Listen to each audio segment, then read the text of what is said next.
time when we had our last fight. Words we said out of line. They were your words, not mine. Do you ever look back and think about all the things you could have said? Replay them over again inside your head. This is the Revisionary Podcast. Stories of all we would have done in the past. This is the Revisionary Podcast with your host, Juan Carlos. The Revisionary Podcast. Hello, and welcome to another episode of the Revisionary Podcast. And as always, I'm your host, Juan Carlos. If this is your first time listening, thank you for joining us. I am glad, and honestly, I love it whenever we have a new Revisionary join us. So, please take a seat in the back and make sure you feel comfortable. And if you have any questions, send them over my way. With that being said, the way this podcast works is we bring on guests, usually comedians, who tell a nonfiction story about their lives in which they wish things had gone a little bit differently. Afterwards, I give them an opportunity to tell a nonfiction story about their lives in which they wish things had gone differently. Afterwards, they can retell the same exact story, except this time they can change any facts or details that they would like. Afterwards, we discuss the impact of the changes that they've made. So this week, I'm actually going to sit down with Trista Bloom, who I'm really excited about because she was one of the first people that I met out in the Pacific Northwest. She's very bubbly, but there's this I don't know. She's very bubbly and energetic and, really fun to be around, but there's this seriousness behind her that I really like, I have a lot of respect for her, so I'm excited to get her on the podcast. She definitely has a point of view, which is something that I've always appreciated in fellow comedians. Just a few things that I have learned about her in the time that I've known her. I know that, she's a cat mom and she likes to talk about her cats and she really loves that. And she talks about how she hosts trivia once a week at the Tacoma Comedy Club. And I know she plays competitive kickball. She's super into kickball. And she comes from what she likes to call a dysfunctional blended family because she has 4 sisters and 4 brothers. Also, I hear she likes to bake. So I'm really been trying to butter her up into making me some baked goods. I'm working on that. If you guys can help me by commenting on her Instagram, which is, by the way, it's a Trista, Trista_MB_. And just tell her that she should make me cookies or a cake. I feel like if we do this as a community, then, eventually she'll bake me something. At least that's the hope. But we'll see what happens. Let's go ahead and get Trista on the line. Hello, Trista. How are you? I'm doing great. How are you, Juan? I am doing phenomenal. Thank you for coming on the Revisionary Podcast. Yeah. So, happy to be here. What have you been up to? I have been up to a lot. Actually, I just moved. I started a new job, and live comedy is back. Thank God. Yes, I actually have the recurring hosting spot at Tacoma Comedy Club for trivia every Mondays. So it's funny. I know that you do run that trivia thing, and every week I look at it. I was like, oh, I should drop in on that. Go check that out. You should. But I know you won't give me the answers, so I'm like, there's no point. Yeah, no, very fair. One team tried buying me off one week and for $10, which I was like, okay, first of all, you need to up your ante if you're going to get anywhere. But they tried cheating and they're like, oh, please give us 5 points for $10 or $10 for 5 points or something like that. And so I called them out in front of everyone and I made them do push-ups in front of So how many dollars do I need to sneak into your way? How does this work? The top prize is $75 and 4 pairs of comedy tickets. So, weigh it. So $75 is enough to sway you. I'm just kidding. No, you could just study. Nah, I'm totally kidding. No, that it does sound like a lot of fun. Again, I've been meaning to check it out for a while, but I just haven't had the opportunity. But I love trivia. I used to play all the time when I was living down in Florida. I like playing. I'm terrible. But I'm good at getting a team together that's well-rounded enough that I only have to worry about 1 or 2 questions. Yeah. Yeah. So that's what makes it great about being host is they supply me with the answer. So you already know. So Are you a native of Washington? Yeah, I grew up in Washington, down in Tumwater, Olympia, Little Rock area, in the middle of nowhere.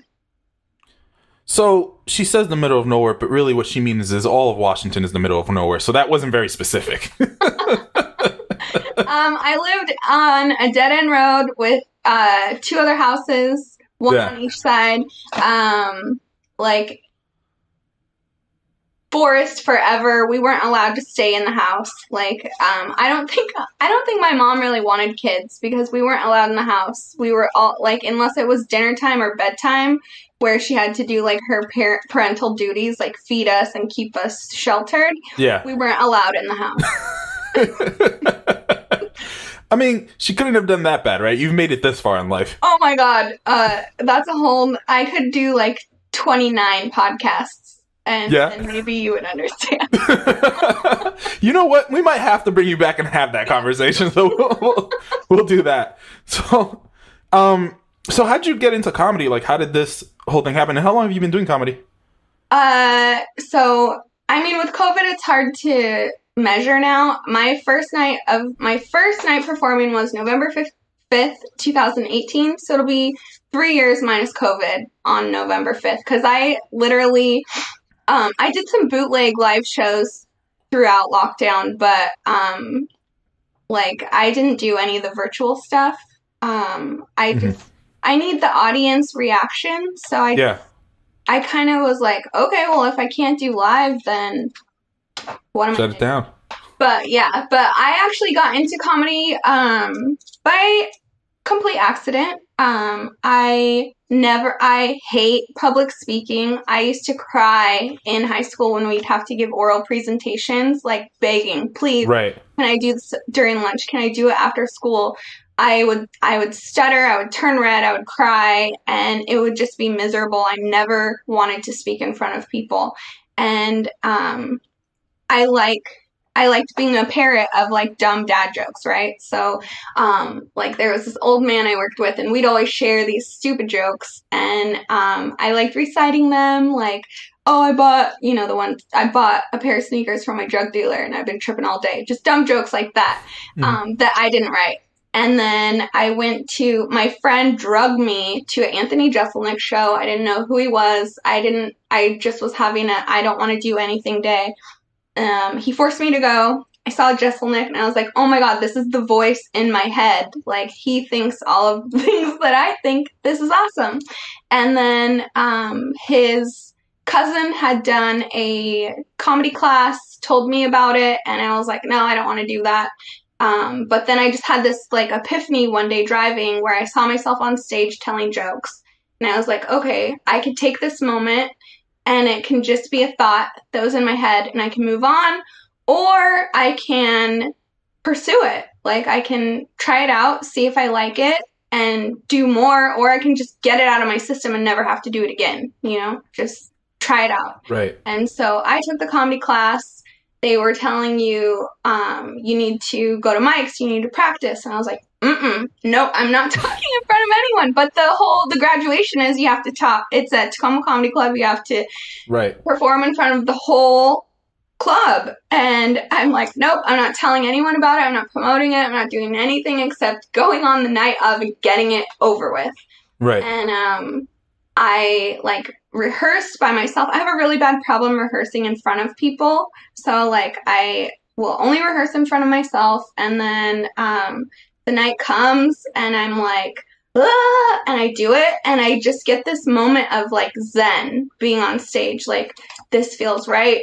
My jokes are hitting. I burned the light really bad. So I still had a lot to learn. But, I was like, these people want to listen to me. They want to hear what I'm saying. They're receptive. This is awesome. So then I was back at a mic, like, the very next week. I tried out for The Voice. I didn't get it because I had been doing comedy for, like, 12 days. And then I just haven't stopped besides COVID. So, like, every opportunity I have to do a live show, I do it. And I'm really excited. And that's how I got here. I had a thought and I pursued it. So it's funny because I remember when I met you, was it summer 2020, like in the middle of COVID, you mentioned that you had just done a live show in like some weird bar. Yeah, that was I did a birthday show at a motorcycle club in this like rundown hole in the wall building out in actually near where I live now in Midland. But yeah, it was just, they were like, hey, we're doing a birthday show. Do you want to do it? Okay. Like, I wore my mask. I elbowed and said a handshake. Yeah. And then did the show. And then, yeah, saw you guys all at American Tavern. Yeah, it was you and Joe did it together, right? Yeah. Wow. Why don't we go ahead and jump right into this? Trista, the stage is yours. Go ahead and tell us your story. Okay, so my story. On my 25th birthday, my sister and I, we didn't have anything planned, but spending the day together, I broke my flip-flop, and we were driving down I-5, and so there was a Walmart right off the exit. We stopped there so I could buy a new pair of flip-flops, and we could be on our way. In the parking lot, I get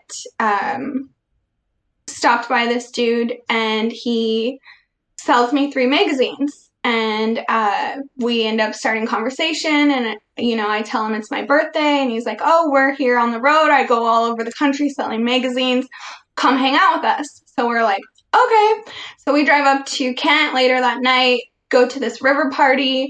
We're hanging out with people from all over the country, and they just drive in vans and stay in hotels, and they're in this contest where they can earn trips, and all they have to do is sell magazines. And I was at this point in my life where I had just gotten out of a terrible, terrible relationship. I was facing felony charges. I was working at a coffee stand where, like, I could do that anywhere, right? There's no room for going anywhere besides being a barista or buying the stand. So basically a dead-end job that I could do anywhere. And then just like in this point, I think I had just finished a lease too. So I was just in this point where I'm like, I can go anywhere and do anything, and it can be better than what I was just going through. And I start talking to them, and they're like, yeah, you know, come do it. And I'm like, okay. So I end up selling all of my things that I own. I had a garage sale. I was actually seeing this guy that it was like an opportunity thing. Like, he kind of grosses me out, but he does nice things for me. So it was quid pro quo kind of thing. I had a garage sale at his house and sold everything I owned except for what I could fit into these 2 little like green carry-on suitcases. I got on a Greyhound. I met them in Denver. I sold my car. Sold everything. I was like, I don't need it. I can't take it. Get rid of it. So wait. So you just on a whim just like turned your whole life around and hopped on a bus to hang out, meet these strangers in Denver? Is that what I'm understanding? Yeah. So like so my birthday is July 4th, and the day I went out and met them, it was like August 8th or something. So I took a month. I sold everything I owned. Got all of my affairs in order. I had a court date for the charges, and so I had to take care of all of these things, and then I was free. I could go anywhere and do anything. So I took care of everything, rode a Greyhound from downtown Olympia to Denver, Colorado, met them, rode in a van, learned my spiel and everything, and started hitting up doors, selling magazines, and I got to go all over the country, but Florida is where I ended. So I got to go all these places and meet all different kinds of personalities, and all I had to do was knock on a door and sell my personality. Because no one needs a magazine. And so that was the whole thing about the contest is you're not selling a magazine, you're selling your personality, you're selling these points. Because, this magazine would be worth 60 points. You're helping me win this contest. I earn this trip. I get to go to Hawaii. Okay, that's the whole business plan. And there is a trip that you can win and earn, but really you're making money off of every magazine you sell. And I'm I grew up super poor. So every penny, I need to know where it's going. I'm really good about budgeting and bills and everything else and paperwork. And with every magazine sale, the person who's buying gets the white copy. The yellow copy goes to the business, and then the pink copy goes back to me. I'm the person that sold it. It's for my records, right? So pretty much everyone else on the road selling magazines, they're not really organized. They're doing it because they get money to travel and go around, but it's not like they're not motivated, I guess, to like get to the next step, get out of there and go on to anything else. Well, me, right. I'm like, money means everything. That's how you get anywhere, right? So I'm like keeping track of it, all my orders, everything. And with magazine sales, you get to take a draw at the end of each. Okay, wait. You get $20 at the end of the day, Monday through Thursday. Mm-hmm. Friday, you can take a draw as much as you want off your books as long as you have it on there. But then there's also something called chargebacks. So if I sell you a magazine, you have 3 days to cancel it if you decide to. And if I already took a draw off of that money, now I'm negative, right? Right. So, you would get your chargeback reports on Friday. And I was noticing I was a barista for 10 years. And so I come from like remembering people's drinks, their faces, their car, that sort of thing. Like I might not be able to remember your name or everything we talked about, but I see you and like your drink pops up in my head. And it was kind of the same thing with the order forms. Like I see the city I was in, the magazine you bought. I remember you're Jeff in Georgia. You were the teacher, blah, blah, blah, blah, blah, right? So I get the chargeback report and I'm like, that's weird. I thought this person canceled last week. And so I start investigating it. And I'm literally the only person that is keeping my paperwork or documents. And I realize that I'm getting double and triple cancellations. And to anyone else, they wouldn't notice. They're like, oh, okay, well, now I just got to make more money to make up that, whatever. I ended up confronting the owner about it because it's like, well, I was really good at it too. Like not to toot my own horn. You were the best magazine salesman that there ever was. I get it. I get it. I would end up working like, I worked a lot of college campuses. I worked a lot of military bases. Like around places.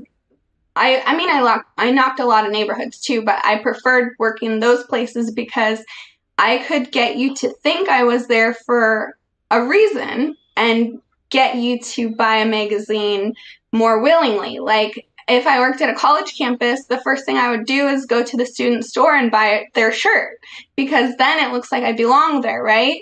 Yeah. I'm not telling you I belong there, but I'm letting you assume by the logo on my shirt that I belong. And so then I'd go knock on a fraternity or a sorority door and they're like, oh, I'm just assuming you're here as part of the college. You want to make money. We're all going to buy magazines. So like a lot of times if I'd knock a sorority door, I'd get 6 sales and the daily goal is 10. So I just did more than half my goal in one door knock. Right. Pretty good at it. I was making a lot of money and I was getting more chargebacks because I had more sales, but not all of them were valid. So I ended up confronting the owner. Wait. Can I have a question for you? Let's back up for a second. So you're telling me that you used to go on college campuses and buy hoodies, and they would assume that you were a student. So that makes sense to me. Mm-hmm. What was your reasoning on military bases? The military bases, I wouldn't try and phase myself in. It was easier to sell to those kinds of people because they're living on base. They have the money to spend. I'm a pretty girl. Mm-hmm. I can't I just want you to know that there's a video recording of this. So I know. I didn't do anything to sway them. I will say that. I didn't do anything like that. But I flirted. I definitely flirted. Yeah. And sometimes I would give my number out and keep them hanging for the 3 days and then be like, you know what? I don't want to hang out with you. Sorry. 4th day, you don't matter anymore.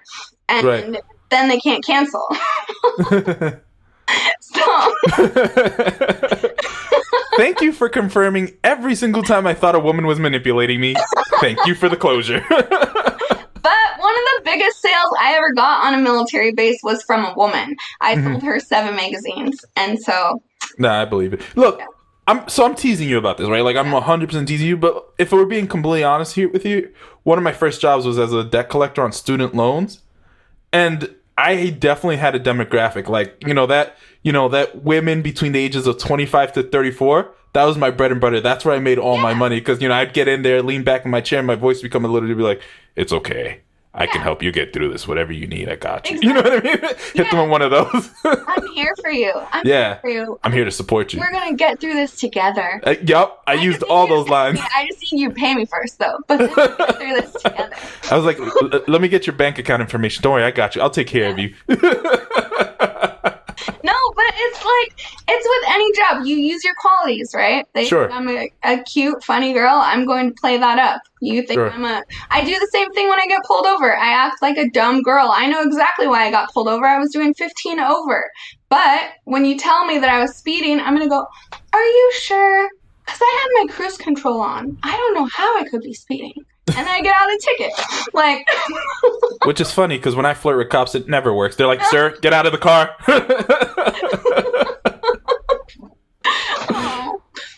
No, I'm just joking. I'm so sorry. I interrupted you. Go ahead. No, it's okay.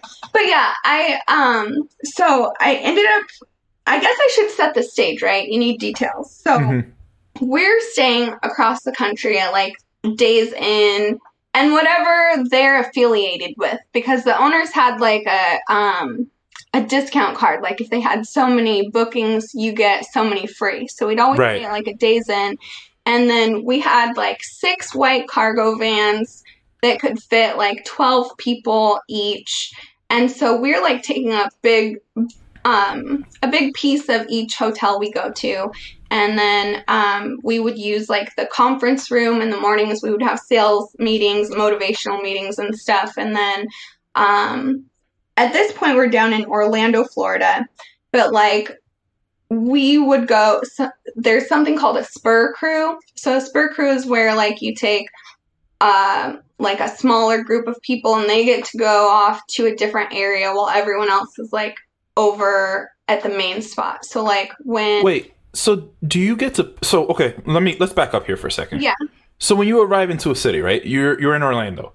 Do you get all of a sudden to decide, okay, I'm just going to go into this random neighborhood? Or do they go, okay, you go here, you go here, you go here? Explain to me how that works. It's kind of random and organized. Like, they look at a map. Okay, this driver has this town. This driver has this town. This driver has this town. Because you don't want to oversaturate everything in certain towns, because then you're going to piss off the people that you're door knocking, right? If they had 5 people come by, they don't want to open their door and hear your stupid spiel. They already said no 5 times.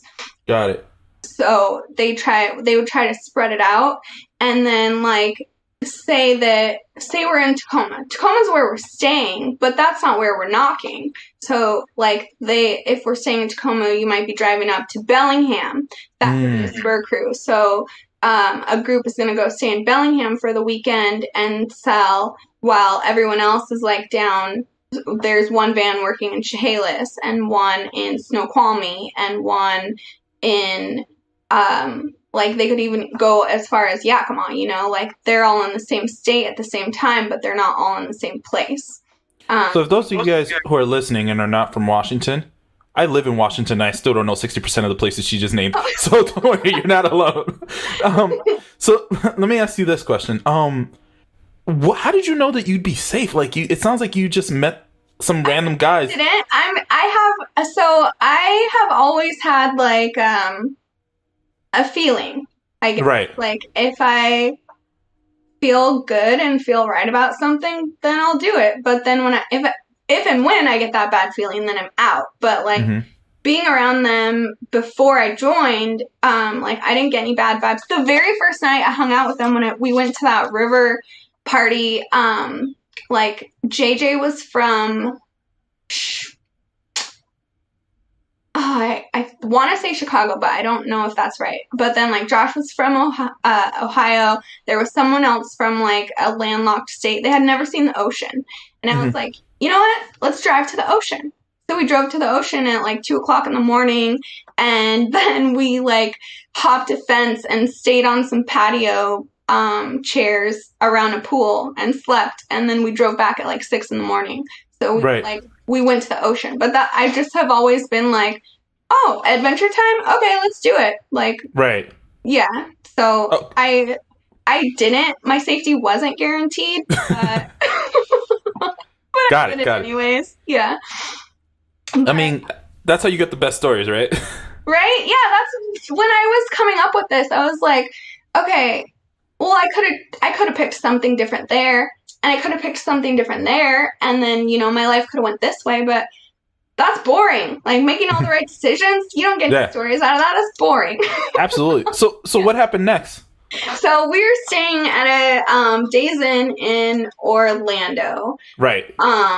Oh, I should also tell you. So when we were, so I've always had a side hustle my whole life. Right. I figure out some way to get some money on the side, and I do it. And one of the things that I was doing when I was selling magazines is I noticed that everyone smoked, right? Cigarettes. And there'd be one guy, he'd go to the gas station, buy a pack of cigarettes. He's like packing it on his hand. We're standing in a circle. And then someone's like, hey, can I have a cig? Can I have a cig? Can I have a cig? Can I have a cig? Then this pack that he just bought is like halfway empty. And he hasn't gotten anything from these people, right? So I see the demand. And I'm like, okay, I don't smoke. Good for me. I'm not taking up the supply. I go buy cigarettes from the gas station. I start selling them to everyone. So now instead of this guy bumming them out, I'm selling them 2 for $1. No singles. It's 2 for $1. No change. So I'm hustling cigarettes on the side, and then I'm not having to take any of my daily draws. And one of the owners, he asked me about it. He's like, Trista, I noticed that you haven't taken any money out. Like, how are you feeding yourself? How are you paying for things? What are you doing? And I thought I was going to get in trouble. I was like, well, okay, how am I going to word this to where, you know, like, I'm not getting in trouble? You can't tell them you're just selling Lucy's. Yeah, and I did. I was like, I actually started selling cigarettes to people on crew. And he's like, what? And I explained it to him, you know, like, I saw a demand, I got the supply, and now I'm getting money for it. And he, like, just stops and he looks at me, and I'm like, oh, God, here it comes. And he's like, that's genius. And I'm like, what? And he's like, yeah, that's awesome. Okay. Like, I just wanted to make sure that you weren't starving because you weren't taking out any of your money. But yeah, so, like, I have this side hustle going on, and then I'm, you know, selling a decent amount of magazines. I'm bringing in probably, like, I would say, like, between 1,000 to 2,000 a week, depending on where we're working and what demographics I'm knocking. Like, is it a city, a suburb, a college, you know, because everyone is different. I sucked at the trailer park so bad, which is surprising because I grew up in a single wide. But I was like, I don't want to relate with you people. Like, I want to get out of here. But yeah, I did terrible in the trailer parks, and I did really awesome on college campuses and military bases. But anyways, so I'm like, I discover this discrepancy with my documents and my paperwork and my money, and I am angry, and I'm only 25 years old. So, like, I, of course, just go about it the wrong way, and I go to the office, and I know what you've been doing. I've figured out what's going on with my chargebacks. You owe me all this money. I want my money. Get it to me now.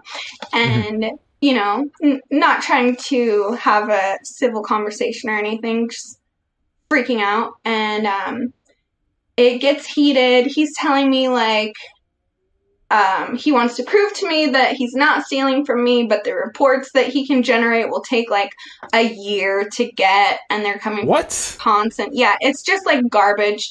And then he's like, the statements that he's saying are like contradicting himself, and I'm just pissed. And I'm like, no, get me my money. Get me my money now, or I'm telling everyone on this crew you're going to have nobody to sell magazines. Because the other thing that they're doing is, it's not just happening to me, it's happening to these people that aren't as good at selling magazines and only get, like, you know, they're they have less money for the chargebacks to come from.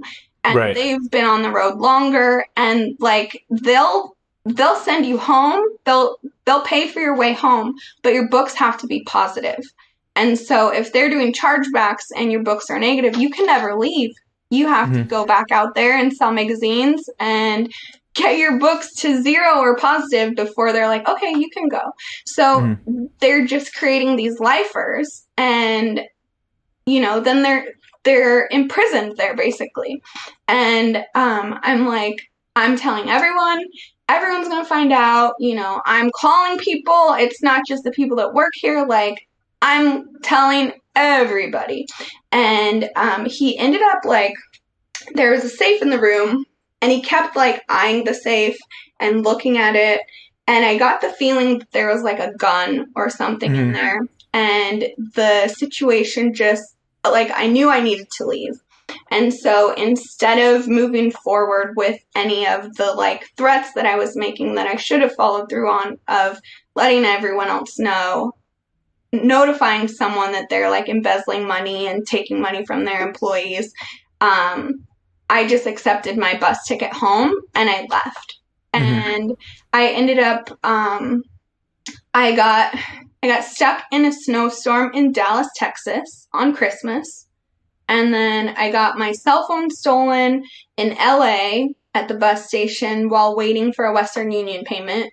And finally made it home. I think it took me like 7 or 8 days to get from Orlando back up to Olympia, Washington by Greyhound. But I finally made it. I had my 2 suitcases, and I ended up staying. I actually brought one of the guys back with me. So we had started dating on the road. Like, I didn't go there for him or anything like that. It was like we met there. Right. And everything else. And so when I left, he came home with me. So I was like, oh, I brought home a souvenir. But because I had been on the road and had no rental history, I couldn't get a place. And I didn't have a lot of money. I didn't have a job.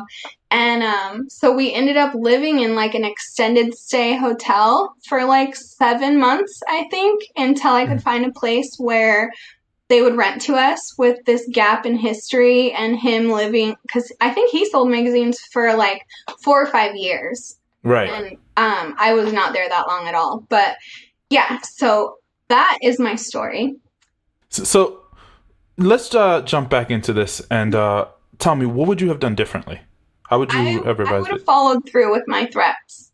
And so I would have let everyone know, because they just were like, no, we're buying your ticket. You're not allowed to talk to anyone. Like, we'll go into your room and get your bags, but you're not allowed to go back out with any of the magazine crew people. You're not allowed to have any contact with them. So if you had done that, what do you think would have happened differently? I think the money that they stolen would have been returned to the people that earned it, that the company, like, they could have been shut down or something, but just to have been, like, doing the right thing and not stealing. And, like, I don't know, maybe it gets overturned and they go to jail. Okay, so I should describe him. He was like this 6.5 foot tall, probably 65-year-old overweight white man with glasses and like receding hairline, balding, but like still hair there, but like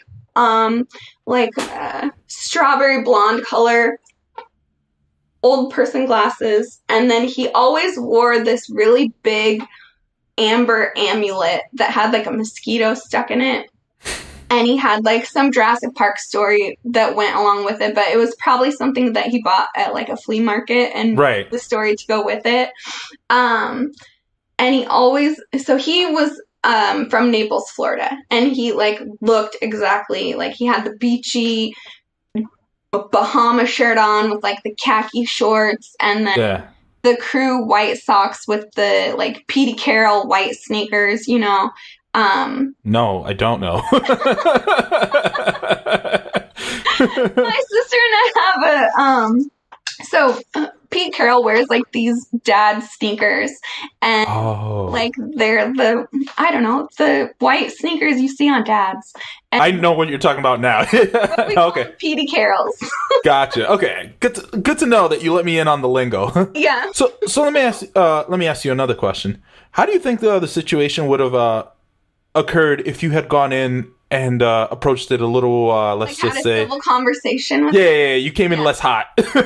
Like brought in my documentation and be like, it's weird because Mr. Smith only bought one magazine, but he has 3 cancellations. Can you explain that to me? Exactly. I would have had an adult conversation. He probably would have talked me into believing something, and I would have stuck it out a little longer until my paperwork started not making sense again. And then I would have went in there hot.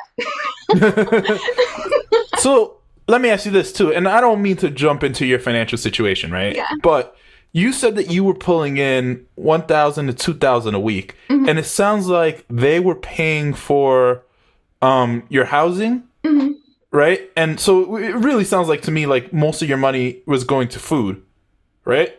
Well, I wanted to bank everything and, like, pay off bills that I had back at home. Because I still had, like, I didn't have student loans yet because I did that after I got home from magazines. But I had, like, credit card debt and just, like, motivation to buy a house and, like, things that I knew I wanted to buy. But I wanted to be completely debt-free and, like, be saving, not be out there just to mm-hmm. travel and knock on doors. Like, I wanted to be banking money and getting something out of it as well as the experience. So I guess let me rephrase this, because I guess my point was when you left, right, when you had that conversation with them, did you have a large balance and did you get that money, or did they, or like was that the Western Union? Money. No, I didn't. So they stole it from you. Yeah, I still had. I think I had around like. I had at least $1,200 on my books. I think they gave me $50 and a Greyhound ticket home. No, I think they gave me $75 and a Greyhound ticket home. And that's why when I was in LA, I was waiting for Western Union because I didn't have any access to any of the money that I was supposed to have. Sure. And then I ended up having to pay taxes on a bunch of money that they said I earned that I didn't. They didn't remove all of the cancellations after or something. So like they debited the money from me, but then they didn't debit that from reporting to the IRS. So I ended up having to pay a bunch of money on top of it as well. And then it was just like, it was trash. Like the ending of that experience was terrible. But like I got to do so many other things. Like I met Neil Armstrong's brother in Detroit. I knocked on his door. He bought a 6-issue science magazine for like over $300 and gave me a can of refried beans for a scavenger hunt. Like I got to sit on the same bench as Forrest Gump in Savannah. I got to go to the White House. I got to ride the subway. I had never done that before. Like seeing all the different land across the country, like, because Washington is, I think we're the only state that has all 4. We have beach, desert, mountain, and plain, right? Oh, rainforest. So we have all 4. And so it was like everywhere I went, I could kind of relate it back home. So I didn't really get homesick. And it just was cool to be like, oh my God, the trees in Clarksville are just like the trees when you drive from Little Rock to Centralia. Like, this reminds me of home. Or like the different kind of trees, like just seeing the different areas of the country and getting that opportunity that I would have never had on my own. And then like meeting people and learning to live with people from all over the country, different ages, different mindsets, you know, different schedules. Like, I don't always want to stay up until 4 a.m. Right. But, like, every now and then it's fun, but every single night, dude, stop. Like, go to sleep. Like, learning how to live life comfortably with so many different personalities and how to communicate with them, because not every door you knock is going to have the same person. And, like, just learning how to communicate with them all equally and successfully. It was really great. That's pretty dope. Okay, so we are running a little bit short on time here. So before I let you go, we have 2 traditions on this podcast. Okay. The first is we tend to try to highlight a charity or an organization at the end of every episode, and we try to find one that the guest is very passionate about. Do you have a charity or an organization about it for us? Yeah, so I kind of have 2. I have the Humane Society for pets, and, you know, just to get my Bob Barker out there to spay and neuter your pets. But Humane Society, always adopt, don't shop. And then also just like the Boys and Girls Club for those kids that don't have parents that want them in the house. Right, because, you know, your parents didn't want you in. That was actually the perfect segue, because speaking of your parents, the second tradition that we have on this podcast is at the end of every episode, we like to ask our guests to share a quick childhood story that puts a smile on their face or just makes them feel all warm and fuzzy inside. So the first one that comes to mind, whatever that is, because you're just laughing hysterically. Okay, so this is probably not going to bring a smile to anyone else's face except mine. Okay. But my sister brought up a memory of mine, and I am working on a joke around it, and so I'll just tell you the memory. My mom started a fist fight with me when I was 14 in a church parking lot when she was 7 months pregnant. What? And I did not lose. That's all. Oh, no. Say. Did you punch her in the gut? Please tell me you didn't punch her in the gut. No. So what happened? Okay, details here. What happened? How did this start? Like, what caused it? How did it get resolved? Like, what happened? I was 14 and I was defiant, and my mom, she would threaten me a lot, and I would just be like, but with like no open threats, right? Like, if you do this, this is gonna happen. But she'd never follow through. So I'd be like, oh, yeah, right, okay, whatever. So she'd like, I was planning on doing something or going somewhere, and like, just because she's my mom does not mean she's a fit mother. Like, she was 7 months pregnant, but she was also on drugs. And like, it was a church parking lot, but it was in a town where there's like 4 other buildings. So, you know, 20% chance it's going to happen in front of the church. Right.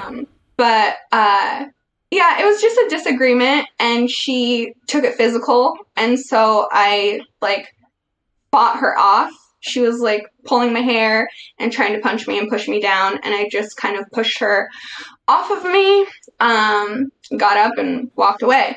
But yeah, so my sister and I, we were talking about, you know, fun family memories, and that was one that came up. So it brings a smile to my face, but maybe not.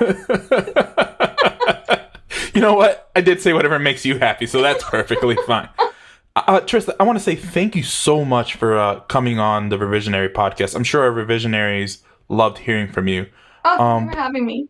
Of course. Before I let you go, do you have any last words for our Revisionaries? I hope to see you guys all at trivia or one of my shows coming up. Where can we follow you? Instagram, it's Trista_MB, like Mary brother, and then another underscore. Or I'm on Facebook, just Trista Bloom. All right. Well, thank you so much, and have a wonderful day. Thank you, you too. The Revisionary Podcast. So I really enjoy that story because I think, first off, I think it's pretty cool that she went out on her own and she was traveling and she saw so much of the world. I don't know that I would have been able to like leave the situation. You know what I mean? After like being in it and like that being your source of income, like being able to just walk away is just wild. Like, I think, so I have a lot of respect for her. Like, you see what I mean? Now, you guys have to listen to her. Do you see what I mean when I say she has like a point of view? She has like a spine to her, you know what I mean? Even she's not just this like bubbly ball of like innocence, you know what I mean? Like, she's like a real person who like can stand up for herself and others when necessary. And that's what I mean. Like, I really respect that about her. And that's what I mean by saying she has a, you know, this point of view. I think it was interesting. Like, you hear stories about like, you know, these salespeople and like, you know, you don't think it's real. So it's interesting to like actually talk to somebody who's been through it and like who's willing to share those stories with us. So that's pretty cool of her. I really appreciate that she sat down with us. Thank you all for listening. Again, week in and week out, you guys are the rock. I feel like, I want to add something to these outros in the future. So if you guys can think of anything, why don't you submit your ideas to me? And who knows, you might see your idea featured at the end of one of these episodes. Feel free to message me on Juan Carlos Comedy on Instagram, and I will read them, or message the podcast or Revisionary Podcast on Instagram. If you don't have Instagram, you can tweet them to me at jcarloscomedy, or tweet the podcast at Revisionary Podcast. And or if not, right on the fan page on Facebook, Juan Carlos Comedy or Revisionary Podcast, they will be read, and all of your submissions will be considered, and we can see how we can spice up these outros. But until next time, thank you for listening. This is